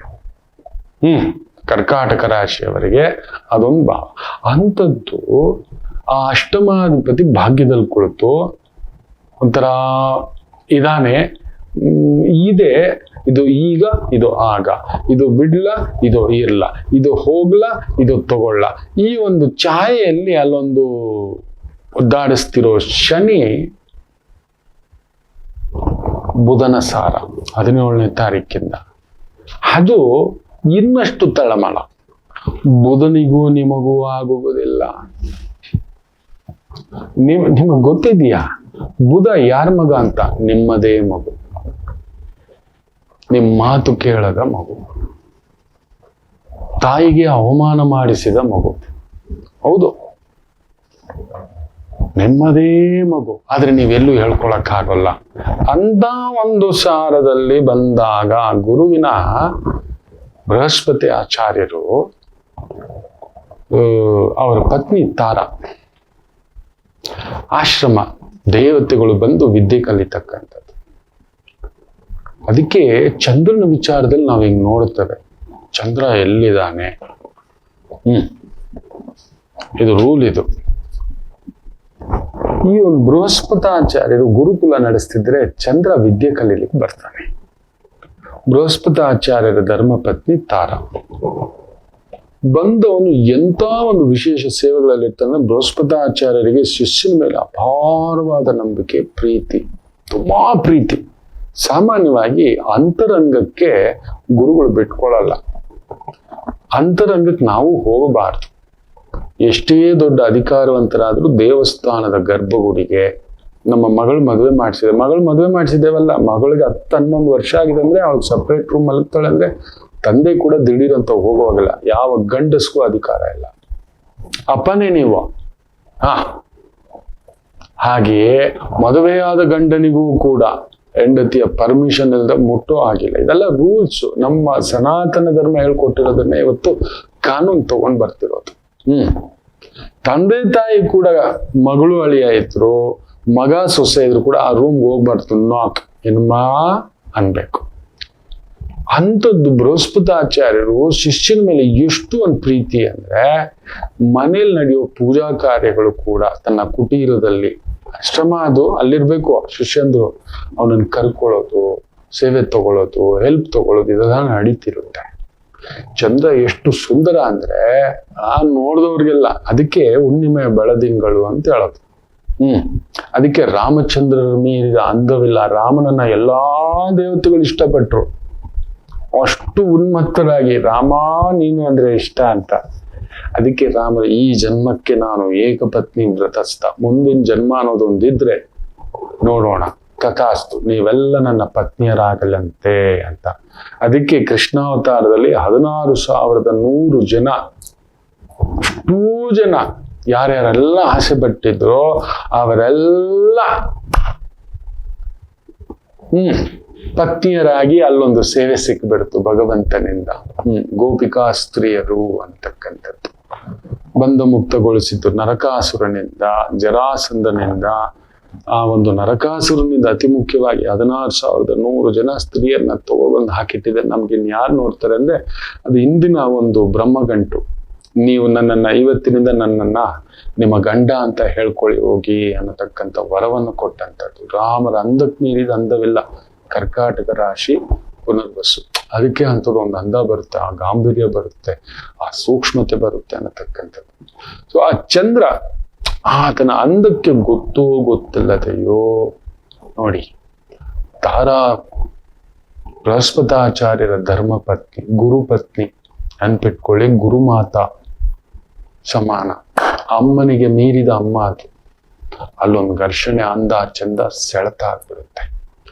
ಏನು ಎತ್ತ ಅನ್ನೋಷ್ಟ್ರಲ್ಲಿ ಇಬ್ರು ಹತ್ರ ಆಗ್ಬಿಟ್ಟಿರ್ತಾರೆ. ಗುರುಗಳಿಗೆ ಗೊತ್ತಿಲ್ಲ ಯಾವ ಮಟ್ಟಕ್ಕೆ ಪ್ರಜ್ಞೆ ಕಳ್ಕೊಬಿಡ್ತಾರೆ ಅಂದ್ರೆ, ನಾವು ಹೇಳದಲ್ಲ, ಪಬ್ಲಿಕ್ ಆಗಿ ಯಾರೋ ನೋಡಿ ರೈಲ್ವೆ ಸ್ಟೇಷನ್ ಅಲ್ಲಿ ಪ್ರಜ್ಞೆ ಅಲ್ಲದೆ ಸೇರಿದ್ರು ಅಂತ. ದೇವತೆಗಳ ಗುರುಗಳ ಪತ್ನಿನೂ ಲೆಕ್ಕ ಹಾಕೊಳ್ಳಿ. ಗುರು ಮಾತಾ ಕೂಡ ನಡೆದಿತ್ತು, ಲಜ್ಜೆಗೆಟ್ಟು, ಪ್ರಜ್ಞೆಗೆಟ್ಟು. ಅವನು ಮಗನ ಸಮಾನ ಶಿಷ್ಯ ಅಂದ್ರೆ. ಅಲ್ಲೊಂದು ಏನಕ್ಕೆ ಇದೆಲ್ಲ ತೋರಿಸ್ಕೊಟ್ರು ಅಂದ್ರೆ ಅಲ್ಲೊಂದು ಇತಿಮಿತಿ. ಇವತ್ತು ನಾವು ನೋಡಿದ್ರೆ ಗುರುವಿನ ಜೊತೆ ಸ್ಟೂಡೆಂಟ್ ಓಡೋದ, ಸ್ಟೂಡೆಂಟಿಗೆ ಬಂದು ಲಜ್ಜೆಗೆಟ್ಟ ವಿಡಿಯೋಸ್ ಕಳಿಸ್ದ, ಅದು ಇದು ಅಂತ ಕಾಲೇಜು ಇನ್ನೊಂದು ಅಂತ ಕೇಳ್ತಿರ್ತೇವೆ. ವಿಪರೀತ. ಅದನ್ನ ಆಗಲೇ ತೋರಿಸಿದ್ದಾರೆ. ನಂಬೋಲ್ಲ, ಇವರಿಬ್ರು ಓಡೋಗ್ಬಿಡ್ತಾರೆ, ಮನೆಯಿಂದ ಓಡೋಗ್ಬಿಡ್ತಾರೆ. ತಾರಾದೇವಿ ಚಂದ್ರ ಇಬ್ರು ಓಡೋಗ್ತಾರೆ. ಎಲ್ಲೋ ಸಂಸಾರ ಮಾಡ್ಕೊಂಡು. ಗುರುಗಳಿಗೆ ಹೆಂಗಿರ್ಬೇಕು, ಊರಿಗೆಲ್ಲ ಪ್ರಚಾರ ಮಾಡೋ, ಪ್ರವಚನ ಮಾಡೋ, ಊರಿಗೆಲ್ಲ ದಾರಿ ತೋರ್ಸೋ. ದೇವಗುರುವಿಗೆ ನಾ ಮನೆಯಲ್ಲೇ ಹೆಂಗಾದ್ರೆ ದೇವಗುರು ಯಾರಿಗ್ ಮನೆ ಮುಖ ತೋರ್ಸೋದು? ಅಯ್ಯೋ, ಆತ್ಮಹತ್ಯೆ ಒಂದೇ. ಎಲ್ಲೋಗಿ ಏಕಾಂತದಲ್ಲಿ ಕುತ್ಕೋಬಿಡ್ತಾರೆ ಅಳ್ತಾ, ಯಾರಿಗೂ ಹೇಳ್ದೆ ಸಂತ. ಯಾವಾಗ ದೇವಗುರುವೇ ಇಲ್ಲ ಅಂದ್ರೆ ಅಸ್ತವ್ಯಸ್ತ. ದಾರಿ ತೋರಿಸೋ ಗುರುವೇ ಇಲ್ಲ ಅಂದ್ರೆ ಯಾವ ಶುಭ ಕಾರ್ಯಗಳು ನಡೆಯಲ್ಲ. ಎಲ್ಲ ಹುಡುಕಾಡಿ ನೋಡಿ ಬೃಹಸ್ಪತಾಚಾರ್ಯರನ್ನ ಒಪ್ಸಿ ಕೈ ಹಿಡ್ದು ಕಾಲಿಡ್ದು, ಅಯ್ಯೋ ನೀವಿಲ್ಲ ಅಂದ್ರೆ ಹೇಗೆ ಅಂತ ಅಷ್ಟ ದಿಕ್ಪಾಲಕರ ಸಮೇತ ದೇವೇಂದ್ರನಿಗೆ ಬೃಹಸ್ಪತಾಚಾರ್ಯರೇ ಮಾರ್ಗದರ್ಶನ. ಅಯ್ಯೋ ನೀವೇನ್ ಹಿಂಗ್ ಮಾಡ್ಕೊಬಿಟ್ರೆ ಸರಿಪಡಿಸೋಣ ಅಂತ ಹೇಳಿ ಹಿಂಗು ಮಾಡಿ ಹುಡುಕ್ತಾರೆ, ಸಿಗ್ತಾರೆ. ಚಂದ್ರ ಓಡೋಗ್ಬಿಡ್ತಾರೆ. ಆ ಅಮ್ಮ ಮಾತ್ರ ತುಂಬು ಗರ್ಭಿಣಿ. ಇಲ್ಲಿ ನೋಡಿ, ತುಂಬಾ ಗರ್ಭಿಣಿ. ಆ ಸ್ಥಾನಕ್ಕೆ ಕರ್ಕೊಂಡು ಬರ್ತಾರೆ, ಇಂದ್ರ ಸಭೆಗೆ ಕರ್ಕೊಂಡು ಬಂದ್ರೆ, ಏನಮ್ಮ ಬೃಹಸ್ಪತಾಚಾರ್ಯ ಸಂಕಟದಲ್ಲಿ ಒಟ್ಟಿನಲ್ಲಿ ಹೆಂಡತಿ ಸಿಕ್ಕದ್ಲಲ್ಲ ಅಂತ ನೋಡಿದ್ರೆ ಗರ್ಭಿಣಿ, ತುಂಬಾ ಗರ್ಭಿಣಿ. ಆ 7 ತಿಂಗಳು 7 ತಿಂಗಳ ಗರ್ಭಿಣಿ, ಇನ್ನು 2 ತಿಂಗಳು ಬೇಕು. ಏನಮ್ಮ ಹಿಂಗಾಯ್ತು? ಯಾರು ಇದಕ್ಕೆಲ್ಲ ಕಾರಣ? ಏನಾಯ್ತು ಅಂದ್ರೆ, ಆ ಅಮ್ಮನಿಗೀಗ ತುಂಬಿದ ಸಭೆನಲ್ಲಿ ಏನು ಅಂತ ಹೇಳಲಿ, ಗುರುಗಳ ಪತ್ನಿ ಬೇರೆ, ಮರ್ಯಾದೆ ತೆಗೆದು ಕೂತಿದ್ದಾಳೆ, ಇನ್ನು ಬಾಯಿ ಬಿಚ್ಚಿದ್ರೆ ಇನ್ನು ಅಭಿಮಾನ ಭಂಗ. ಏನು ಹೇಳದೆ ಒಳಗಡೆನೆ ಸಂಕಟ ಪಡ್ತಾ ಸುಮ್ಮನೆ ಹಿಂಗೇ ಇರ್ತಾಳೆ, ಕಣ್ಣಲ್ಲಿ ನೀರು ಹಾಕೊಂಡು. ಸರಿ, ಈಗ ಕ್ಷಮಾಪಣೆ ಆಯ್ತು, ಏನೋ ಆಗೋಯ್ತು, ಗುರುಗಳ ಜೊತೆಲಿ ಕಳ್ಸೋಣ ಅಂತ ಹೇಳ್ಬಿಟ್ಟು ಸರಿ. ಆದ್ರೂ ಈಗ ತುಂಬಾ ಗರ್ಭಿಣಿ ಅಲ್ವಾ, ಅದಕ್ಕೊಂದು ಪರಿಷ್ಕಾರ ಸಿಗ್ಬೇಕಲ್ವಾ. ಯಾರಮ್ಮ ಈ ಮಗುವಿಗೆ ತಂದೆ ಅಂತ ಕೇಳ್ಬಿಡ್ತಾರೆ. ಬೃಹಸ್ಪತಾಚಾರ್ಯರು ಸುಮ್ಮನಿದ್ದಾರೆ, ಒಳಗಡೆನೆ ಸಂಕಟ. ಗೊತ್ತು ಅವರಿಗೆ, ತ್ರಿಕಾಲ ಜ್ಞಾನಿ, ಜ್ಞಾನ ಸಿಂಧು ಅನ್ನೋದು ಅದಕ್ಕೆ. ಜ್ಞಾನ ಅನ್ನೋದೇ ವಿಸ್ಡಮ್ಮು, ಇಂಟೆಲಿಜೆಂಟ್ ಅನ್ನೋದೇ ಬುದ್ಧಿ. ನೋಡಿ, ಆ ತಾಯಿಗೆ, ತಾರಾದೇವಿಗೆ ಏನು ಹೇಳೋಕ್ಕಾಗಲ್ಲ. ಅಮ್ಮನಿಗೆ, ಗುರುಪತ್ನಿಗೆ, ಎಲ್ರ ಮುಂದ್ಗಡೆ ಗಂಡನ ಮರ್ಯಾದೆ ತೆಗೆಯೋದು. ಈ ಮಗುವಿನ ತಂದೆ ಯಾರು ಅಂತ ಆಕೆ ಗೊತ್ತು. ಯಾರು? ಚಂದ್ರನೇ. ಈಗ ಹೇಳಿದ್ರೆ ಚಂದ್ರನ್ ಮರ್ಯಾದೆನೂ ಹೋಗುತ್ತೆ, ಆಯ್ತಾ? ಗಂಡನ ಮರ್ಯಾದೆನೂ ಹೋಗುತ್ತೆ, ತನ್ನ ಮರ್ಯಾದೆನೂ ಹೋಗುತ್ತೆ. ಬಾಯಿ ಮುಚ್ಕೊಂಡು ಏನೋ ಇರೋಣ ಅಂತ ಹೇಳ್ಬಿಟ್ಟು ಏನು ಹೇಳದೆ ಅನ್ಕೊಂಡಿದ್ರೆ ಸರಿ ಆಯ್ತು ಬಿಡು, ಹೆಂಡತಿ ಜೊತೆ ಕರ್ಕೊಂಡು ಏನೋ ಒಂದು ಮಾಡ್ಕೊಳ್ಳೋಣ. ತನ್ನ ಹೆಂಡತಿನೇ ಹೇಳಿಲ್ಲ ಅಂದ್ಮೇಲೆ ಮರ್ಯಾದೆ ಉಳಿತು ಅಂತ ಬೃಹಸ್ಪತಾಚಾರ್ಯ. ಅಲ್ಲಿ ನೋಡಿದ್ರೆ ಈ ಹೊಟ್ಟೆಲಿ ಇದಾನಲ್ಲ ಇವನು ಪಿಂಡ, ಬಾಯಿ ಬಿಟ್ಬಿಡ್ತಾನೆ. ಏನ್ ಸ್ವಾಮಿ ಮಾತಾಡ್ತೀರಾ ನೀವು? ಏನಿದು? ನನ್ನ ತಾಯಿ ನಾನು ತುಂಬಿದ ಸಭೆಯಲ್ಲಿ ನಿಲ್ಲಿಸ್ಬಿಟ್ಟು ಇಲ್ಲಿಸಲ್ಲದ ಪ್ರಶ್ನೆಗಳೆಲ್ಲ ಕೇಳ್ತೀರಾ? ನನ್ನ ತಾಯಿ ಯಾರಿಗೂ ಅಂತ ಗೊತ್ತಿದ್ಯಾ? ಬೃಹಸ್ಪತಾಚಾರ್ಯ ತಾರಾದೇವಿ. ಯಾರ ಪತ್ನಿ? ಬೃಹಸ್ಪತಾಚಾರ್ಯರ ಪತ್ನಿ. ಅಲ್ಲಿಗೆ ನನ್ನ ತಂದೆ ಯಾರು ಅಂತ ಗೊತ್ತಿಲ್ವಾ ನಿಮ್ಗೆ? ಅದು ಗೊತ್ತಿದ್ದು ಕೂಡ ನೀವು ಹಿಂಗೆ ಹೇಳ್ತೀರಾ ಅಂತ ಹೇಳ್ಬಿಟ್ಟು. ಹೌದು ಅಲ್ವಾ? ಅವ್ರನ್ನ ಕೇಳಿ ನೋಡಿ ಅಂತ ಹೊಟ್ಟೆಯಲ್ಲಿ ಇದ್ಕೊಂಡೆ ಪ್ರಶ್ನೆ ಮಾಡ್ತಾನೆ. ನನ್ನನ್ನ ನೋಡಿ, ಆತರಗಾರ, ಅವ್ನ್ ತಡಿಲಿಕ್ಕೆ ಆಗ್ತಿಲ್ಲ. ಹಿಂಗೆಲ್ಲ ಕೇಳ್ತಿದಾರೆ, ನನ್ನ ಅಸ್ತಿತ್ವ ಕೇಳ್ತಿದಾರೆ, ನಮ್ಮ ಅಪ್ಪನ ಬಗ್ಗೆ ಅನುಮಾನ ಪಡ್ತಿದ್ದಾರೆ. ಹೂ ಅಂತ ಹೇಳಿಬಿಟ್ಟು ಬುಧನ ತತ್ವ ಇದ್ರೆ ಈಗ ಬಡಬಡ ಹಚ್ಬಿಡೋದು, ಇಲ್ಲ ಮಾತೇ ಬರೋಲ್ಲ. ಎಲ್ಲಿ ಏನು ಮಾತಾಡ್ಬೇಕು, ಯಾವಾಗ ಮಾತಾಡ್ಬೇಕು, ಎಷ್ಟು ಮಾತಾಡ್ಬೇಕು, ಗುರುವಿಂದ ಮಾತ್ರ ಸಾಧ್ಯ. ಅದಕ್ಕೆ ಗುರು ತತ್ವ ಇರೋರು ಮಾತಾಡೋದೇ ಇಲ್ಲ. ಬುಧನ್ ತತ್ವ ಡಮ್ಮು ಡಿಮ್ಮು ಅಂತ ಏನೋ ಒಂದು ಮಾತಾಡ್ಬಿಡೋದು. ಅದಿದೆ, ಬುಧನ್ ತತ್ವ ನನಗೂ ಇದೆ, ಎಲ್ಲಂದ್ರೆ ಅಲ್ಲಿ ಏನೋ ಒಂದು ಮಾತು. ಸಂಕಟ ಆಗ್ಬಿಡುತ್ತೆ ಬೃಹಸ್ಪತಾಚಾರ್ಯಕ್ಕೆ. ಅರೇ ಶಿವನೇ, ನಾನು ಅಪ್ಪ ಅಲ್ಲ, ನನ್ನ ಹೆಂಡತಿ ಸುಮ್ಮನಿದ್ದಾಳೆ, ಚಂದ್ರ ಬಂದು ಹೇಳಿಲ್ಲ, ಆಗಿದೆ ತಪ್ಪು, ಬಂದು ಗುರುಗಳಿಗೆ ಮುಖ ತೋರಿಸೋದು ಅಂತ ಎಲ್ಲೋ ಬಚ್ಚಿಟ್ಕೊಂಡಿದ್ದಾನೆ. ಇವನು ತರಲೆ ನನ್ನ ಮಗನೇ ಅಲ್ಲ, ಅಸಡ್ಡಾಳ ಪಿಂಡ, ಅಸಂಬದ್ಧ ಪಿಂಡ, ನನ್ನ ಪಿಂಡನೇ ಅಲ್ಲ. ಅಕ್ರಮವಾಗಿ ನನ್ನ ಹೆಂಡತಿ ಹೊಟ್ಟೆನಲ್ಲಿ ಹುಟ್ಟಿರೋದಲ್ಲದೆ ನನಗೆ ಅವಮಾನ ಮಾಡ್ತಾನೆ. ನಮ್ಮ ಅಪ್ಪ ಇದು ತಾನೇ ಅನ್ನೋ ರೀತಿನಲ್ಲಿ, ನನ್ನ ಮನೆಗೆ ನೀನು ಬಂದ್ರೆ ನೀಚವಾಗಿ ಹೋಗು ಅಂತ ಶಾಪ ಇಡ್ತಾರೆ. ಏನ್ ಹೇಳೋದು, ನೀವು ನನ್ನ ಮನೆಗೆ ಬಂದು ನೀವು ಕೆಟ್ಟೋಗ್ರಿ ಅಂತ ಹೇಳ್ತಾನೆ. ಅದಕ್ಕೆ ಬುಧ ಬಂದು ಮೀನರಾಶಿಯಲ್ಲಿ ಬಂದ್ರೆ ನೀಚ. ಈಗ ಶನಿಯೇ ಬುಧನ್ ಸಾರದಲ್ಲಿ ನೀಚ. ಸೂಪರ್. ಯಾರಿಗೆ ಬಲ? ಕರ್ಕಾಟಕ ರಾಶಿಗೆ ಬಲ. ಸೂಪರ್ ಬದಲಾವಣೆ ಕೊಡುತ್ತೆ. ಕೆಟ್ಟವನು ಕೆಟ್ಟು ವಿಪರೀತ ರಾಜಯೋಗ. ಅಲ್ಲಿ ನೋಡಿ, ಬುಧ ಬಂದು ವಿಶೇಷವಾಗಿ ಈ ಒಂದು ಶನಿಯ ಒಂದು ಬುಧನ ತತ್ವಕ್ಕೆ ಬಂದಾಗ ಕೃತಿಕಾ ನಕ್ಷತ್ರ ಸಾರದಲ್ಲಿದೆ. ಸೂಪರ್. ಕರ್ಕಾಟಕ ರಾಶಿಗೆ ನಿಮ್ ನಾಲೆಜು, ನಿಮ್ ಟ್ಯಾಲೆಂಟು, ನಿಮ್ಗೊಂದು ಇನ್ಕಮ್ಮು, ನಿಮ್ಗೊಂದು ಸ್ವಿಂಗ್ ಆಗುತ್ತೆ. ಮುಖ್ಯವಾಗಿ IT, ಎಡಿಟಿಂಗ್, ಡಿಸೈನಿಂಗ್, ಪೋರ್ಟ್ಫೋಲಿಯೋ, ಬಟ್ಟೆಗಳ ಡಿಸೈನಿಂಗ್, ಟೈಲರು, ಕೇಶಾಲಂಕಾರ, ಮೇಕಪ್ಪು, ಬ್ಯೂಟಿ ಪಾರ್ಲರು, ಮಾಧ್ಯಮದಲ್ಲಿ ಕೆಲಸ, ಎಡಿಟಿಂಗಲ್ಲಿ ಕೆಲಸ, ಡಿಸೈನಿಂಗಲ್ಲಿ ಕೆಲಸ, ಪ್ರೆಸ್ಸಲ್ಲಿ ಕೆಲಸ, ಬರವಣಿಗೆಯಲ್ಲಿ ಕೆಲಸ. ನಿಮ್ಮ ಒಂದು ಕೆಟ್ಟವನು ಕೆಟ್ಟು. ವಾವ್. ಬುಧ ನೋಡಿ ಕೃತಿಕಾ ಸಾರ ಜಾರ್ಬೆಟ್ಟ, ಸೂರ್ಯನ ಸಾರ. ಸೂರ್ಯನು ಕೂಡ ನಿಮಗೆ ನೋಡಿ, ಏಕಾದಶಿ ಸೂರ್ಯಸ್ಥಾನಂ ಕೋಟಿ ಸೂರ್ಯ ಸಮಪ್ರಭಾ. ಸೊ ಆ ಬುಧನ ಸಾಂಗತ್ಯದಲ್ಲಿ 12ನೇ ಮನೆಯವನು 3ನೇ ಮನೆಯವನು 9ನೇ ಮನೆಗೆ ಬಂದು ನೀಚತ್ವ ಛಾಯೆಯಲ್ಲಿ ಕುಳಿತಿರುವುದರಿಂದ ಬುಧ 11ನೇ ಮನೆಗೆ ಬಂದಾಗ ನಿಮ್ಗೆ ಇನ್ನಷ್ಟು ತೀವ್ರವಾಗುತ್ತೆ. ಸೊ ಈಗ ಯೋಚಿಸಿ ಹೆಜ್ಜೆ ಇಡ್ತೀರಿ, ಏನ್ ಮಾಡ್ಬೇಕಂದ್ರು ಏನ್ ತಗೊಳ್ಳೋ ನಿರ್ಧಾರ ಸ್ವಲ್ಪ ಬರುತ್ತೆ ತರ್ಲೆ. ಅವ್ನ್ ಬಿಡಲ್ಲ, ಅವ್ನ ಕೆಲಸ ಅವ್ನ್ ಮಾಡ್ತಾನೆ. ತರ್ಲೆ ಮಾಡಿ ಹಿಂಗ್ ಕಟ್ ಮಾಡಬಾರ್ದು, ಹಿಂಗ್ ಹೋಗ್ಬೇಕು, ನಿಧಾನ ಹೋಗ್ಬೇಕು, ಕೇಳಿ ಹೋಗ್ಬೇಕು, ಯೋಚಿಸಿ ಮಾಡ್ಬೇಕು. ಈ ತರದ ಒಂದು ಛಾಯೆಗೆ ಕರ್ಕಾಟಕ ರಾಶಿಯವರು ಹೆಜ್ಜೆ ಇಡ್ತೀರಿ. ನಿಮ್ಮ IQ super. Mathematical teacher, physics teacher, nursing ಅಲ್ಲಿ ಕೆಲಸ ಮಾಡ್ತಿದ್ದೀರಾ, ಪ್ಯಾರಾಮೆಡಿಕಲ್ಸ್ ಅಲ್ಲಿ ಕೆಲಸ ಮಾಡ್ತಿದ್ದೀರಾ, ಏವಿಯೇಷನ್ ಇಂಡಸ್ಟ್ರಿನಲ್ಲಿ ಸಹಾಯಕರು, ಈ ಏರ್ ಹೋಸ್ಟೆಸ್ಸು, ಬಿಲ್ಲಿಂಗ್ ಕೌಂಟ್ರು ಇವುಗಳಲ್ಲಿ ಕೆಲಸ ಮಾಡ್ತಿರ್ತಾರೆ, ಲಗೇಜ್ ಕೌಂಟ್ರು ಇವುಗಳಲ್ಲಿ ಕೆಲಸ ಮಾಡ್ತಿರ್ತಾರೆ, ಬಟ್ಟೆ, ಗಾರ್ಮೆಂಟ್ಸು, ಹೂವು, ಹಣ್ಣು, ಅಲಂಕಾರ, ಒಪ್ಪ, ಓರಣ, event management, hospitality management, customer service, telecommunication, ಜ್ಯೋತಿಷ್ಯ, ಇಂತಹ ಒಂದು ವೃತ್ತಿ ಉದ್ಯೋಗ ಬಂಪರ್ ಬೆಳೆಯಾಗಿ ನಿಲ್ಲತಕ್ಕಂಥದ್ದಾಗುತ್ತದೆ ಕರ್ಕಾಟಕ ರಾಶಿ. ಸೂಪ ಈ 5 ತಿಂಗಳು ಎಂಜಾಯ್ಟ್, ಎಲ್ಲ ಹೊರೆ ನಿಮ್ಗೆ ಕಡಿಮೆ ಆಗ್ತಕ್ಕಂಥದ್ದು ಆಗುತ್ತೆ ಮಕ್ಕಳೇ. ಒಳ್ಳೇದಾಗ್ಲಿ ಅಂತ ಹೇಳ್ತಾ ತಲೆ ಕೆಡಿಸ್ಕೊಳ್ಳೋದು ಏನೂ ಇಲ್ಲ. ಶನಿ ಬುಧನ್ ಸಾರ ಅಲ್ವಾ, ಒಂದು ಕೆಲಸ ಮಾಡಿ, ನಿಮ್ಮ ಅಪ್ಪನ ಅಣ್ಣ ತಮ್ಮಂದ್ರು, ಅಕ್ಕ ತಂಗಿರು, ಮುಖ್ಯವಾಗಿ ಅತ್ತೆ ಸೋದರತ್ತೆ, ಹೆಂಡತಿಯ ಅಕ್ಕ ತಂಗಿ, ಗಂಡನ ಅಕ್ಕ ತಂಗಿ, ಅಮ್ಮನ ಅಕ್ಕ ತಂಗಿ, ಚಿಕ್ಕಮ್ಮ ದೊಡ್ಡಮ್ಮ, ಅಪ್ಪನ ಅಕ್ಕ ತಂಗಿ, ಚಿಕ್ಕತ್ತೆ ದೊಡ್ಡತ್ತೆ, ಹೆಂಡತಿಯ ಅಕ್ಕ ತಂಗಿ, ಅತ್ತಿಗೆ, ನಾದಿನಿ, ಗಂಡನ ಓರಗಿತ್ತಿ, ಈ ಥರದ್ದು ನಾದಿನಿ ಅಂತ ಇರ್ತಾರಲ್ವಾ, ಅಂಥವ್ರಿಗೆ ಏನಾದ್ರೂ ಒಂದು ಮಾಡ್ತಾ ಇರಿ. ಹಣ್ಣು, ಕಾಯೋ, ಹೂವೋ, ಸಿಹಿಯೋ, ವಸ್ತ್ರವೋ, ಬಟ್ಟೆಯೋ, ಇದು ಮಾಡುತ್ತಾ ಇರತಕ್ಕಂಥದ್ದು ಮಾಡಿ. ಬ್ಯೂಟಿಫುಲ್. ದೈವ ದರ್ಶನ, ಗುರು ದರ್ಶನ, ಶಿವ ದರ್ಶನ, ಹನುಮ ದರ್ಶನ, ಶ್ರೀನಿವಾಸ ದರ್ಶನ ಇವೆಲ್ಲವನ್ನು ಪಡೆಯತಕ್ಕಂಥದ್ದಾಗುತ್ತೆ ಕರ್ಕಾಟಕ ರಾಶಿ. ಬನ್ನಿ ಇವತ್ತಿನ ರಾಶಿ ಭವಿಷ್ಯಕ್ಕೆ ಬಂದ್ಬಿಡೋಣ. ವಾರದ ಮೊದಲನೇ ದಿನ ಮೇಷರಾಶಿ. ಚಂದ್ರ ರೋಹಿಣಿ ನಕ್ಷತ್ರ, ಬ್ಯೂಟಿಫುಲ್. ಸುಖೇಧನ ಸ್ಥಾನಂ ಅಂತ ಹೇಳ್ತಾರೆ. ಸೊ ಹೈನುಗಾರಿಕೆ, ತೋಟಗಾರಿಕೆ, ಕ್ಷೀರ, ಹಾಲು, ಬೆಣ್ಣೆ, ತುಪ್ಪ, ಮೊಸರು ಇಂತಹ ಒಂದು ಸಿಹಿ ತಿಂಡಿ ಪದಾರ್ಥಗಳು, ವೃತ್ತಿ ಉದ್ಯೋಗ ಬ್ಯೂಟಿಫುಲ್. ರಾಜಕೀಯದಲ್ಲಿರತಕ್ಕಂಥವರಿಗೂ ಕೂಡ ಫ್ಯಾಂಟಾಸ್ಟಿಕ್. ಚಂದ್ರ ಜನಾಕರ್ಷಣೆ ಸ್ವಾಮಿ, ತುಂಬಾ ಜನ ಗೊತ್ತಿಲ್ಲ, ಜನಗಳ ಬಲ. ಶನಿ ಬೇರೆ 3ನೇ ಭಾವದಿಂದ ನೋಡ್ತಾನೆ, ಚೆನ್ನಾಗಿದೆ. ವೃಷಭ ರಾಶಿ,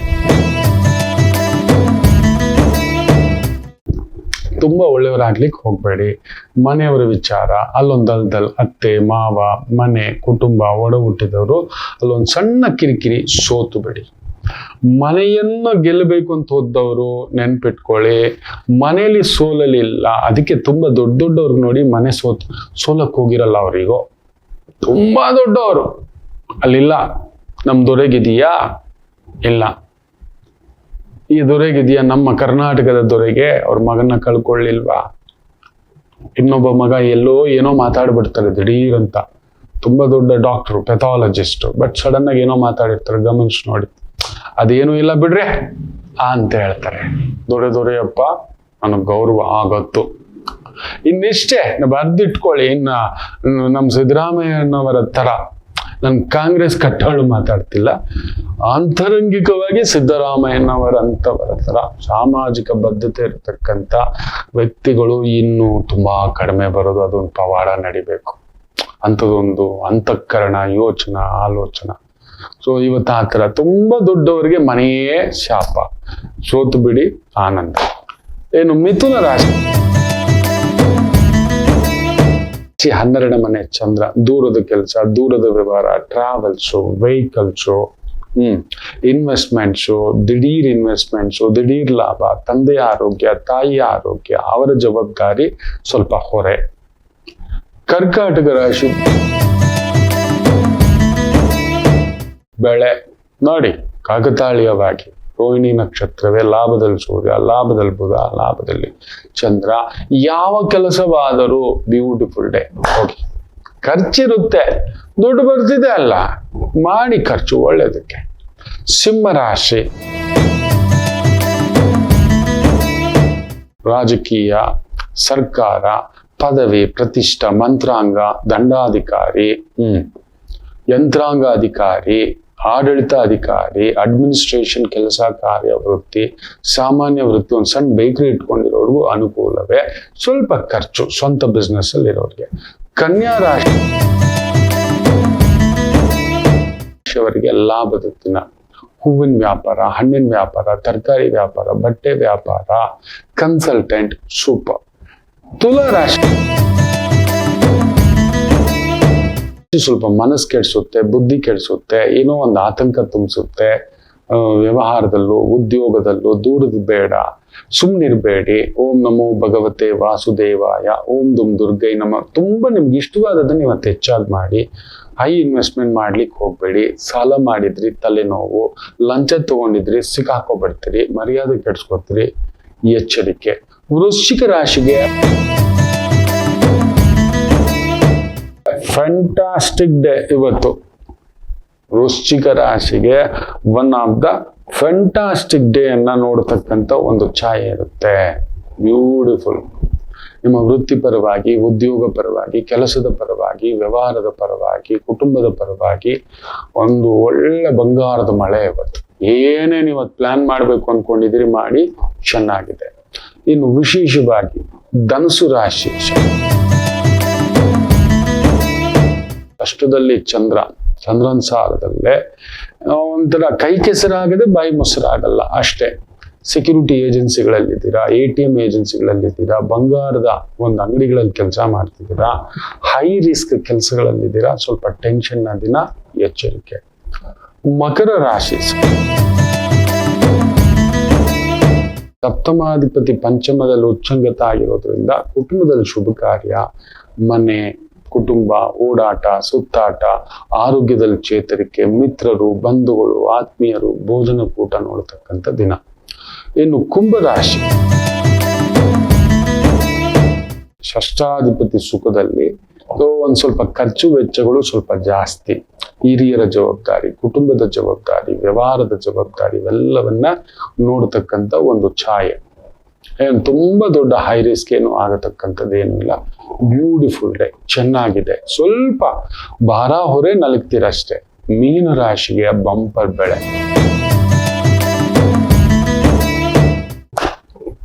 ಮೀನ ರಾಶಿಗೆ ಬಂಪರ್ ಬೆಳೆ. ಯಾವ ಕೆಲಸ ಅದು ಸಮುದ್ರ, ಆಮದು, ರಫ್ತು, ಈ ಒಂದು ಮೀನುಗಾರಿಕೆ, ಹೈನುಗಾರಿಕೆ, ತೋಟಗಾರಿಕೆ, ಕ್ಷೀರಗಾರಿಕೆ, ಈ ಒಂದು ಮುತ್ತು ರತ್ನಗಳ ವ್ಯಾಪಾರ, ನವರತ್ನಗಳ ವ್ಯಾಪಾರ, ಮ್ಯಾನ್ಷನ್ಗಳ ಒಂದು ಕಟ್ಟಿ ಮಾರ್ತಕ್ಕಂಥ ಒಂದು ವ್ಯವಹಾರ, ರಿಯಲ್ ಎಸ್ಟೇಟ್ ಅಲ್ಲಿ ಇದ್ದೀರಾ, ದೊಡ್ಡ ದೊಡ್ಡ ಗಗನಚುಂಬಿ ವಿಲ್ಲಾಗಳಲ್ಲಿ ಕೆಲಸ ಕಾರ್ಯ, ತೋಟಗಾರಿಕೆ ಇಲಾಖೆ, ನರ್ಸರಿ ಇಲಾಖೆ, ಹೂಗಳನ್ನ ಬೆಳೆಸೋದು, ಗ್ರೀನ್ ಹೌಸು, ಪಾಲಿ ಹೌಸು, ಇಂತಹವುಗಳಲ್ಲಿ ಉದ್ಯೋಗ ವ್ಯವಹಾರ ತೊಡಗಿಸ್ಕೊಂಡಿದ್ದೀರಾ. Beautiful day. ಎಲ್ಲರಿಗೂ ಒಳ್ಳೆಯದಾಗಲಿ. ಮಾತೃದೇವೋ ಭವ.